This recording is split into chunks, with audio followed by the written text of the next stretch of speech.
Nanindigan naman ng Malacanang na legal ang pag-upo ni Senator Win Gatchalian bilang Senate President pro tempore. Siniguro naman ng Pangulo na agad siyang kikilo sakaling hilingin ng Senado ang special session. Tinutukan yan ni Harley Balbuena. Kaagad tutugunan ni President Ferdinand R. Marcos Jr.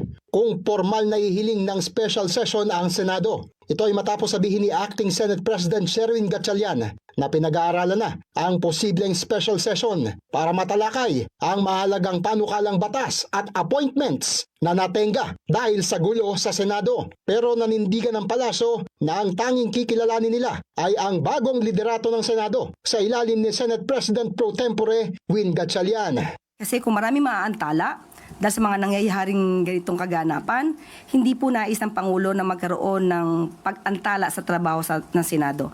Provided lamang po ang official request ay dapat po rin na kinapapalooban ng valid grounds for the calling of a special session. Iginit din ni Yusek Castro na legal ang ginawang quorum ng 12 senador, kaya walang balakid sa paghalal ng bagong leader ng iba't ibang komite at pagbuo ng bagong Senate majority.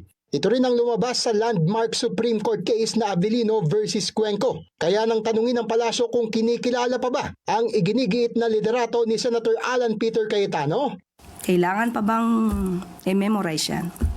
may hamon din ang Malacanang sa pagdawit ng ex-marine sa Pangulo sa pagdinig ng Cayetano Block. Anong ebidensya? Pakita mo na nila yung ebidensya, madali kasi magturo. Lalo na kung ang balak mo lang naman talaga ay manggiba at magsilbing isang obstructionist or destabilizer. So dapat patunayan nila, bigyan nila tayo ng dokumento at hindi yung salita lamang. May mensahe din ang palasyo sa mga nanggugulo sa Senado. Umayos kayo. Tiniyak din ng Malacanang na hindi hahayaan ni President Marcos Jr. na makaapekto ang gulo sa Senado sa kanyang sona at mga adikain. Pero hindi na umano makukonsinti ng Pangulo kung magpapatuloy ang ganitong sitwasyon sa mataas sa kapulungan hanggang sa mismong araw ng kanyang sona. Harley Balbuena, IBC News.